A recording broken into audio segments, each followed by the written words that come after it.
In ancient Israel, the Sabbath was not just something, a commandment that individuals had to keep, but it was a commandment for communities, for groups. It was a commandment, obviously, for the family. That's the way the commandment is phrased. It's not only you should work 6 days and then rest on the Sabbath day, but you shall also, the head of the household should also give rest to those who are under his care and under his authority.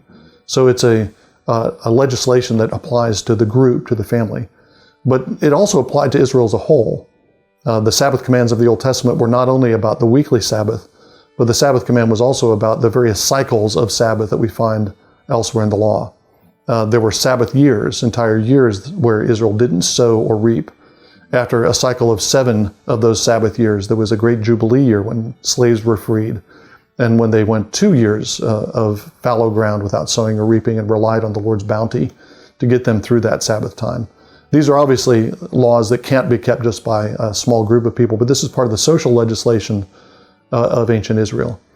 And our understanding of business, our understanding of work, our understanding of social legislation in the modern world needs to be informed by this Sabbath principle.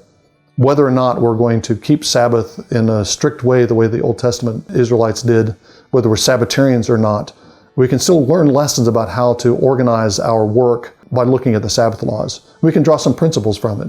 It's clear in the Sabbath laws, for example, that human beings who are laborers are not to be treated simply as means of production. They're not just machines for production. They're supposed to be given rest and a moment and a day to devote themselves to the worship of God. Even animals were to be given this day of rest. They weren't to be treated as mere machines for production. Israelites were not allowed to maximize profit. They couldn't work 7 days. You can make more, apparently, by working 7 full days instead of 6 days. So they had to curtail their profit-making activity by limiting it to just 6 days. So again, that's a principle that we can draw from in organizing our businesses. It's a principle we can draw from in thinking about how work should be organized in our nations and in our economies.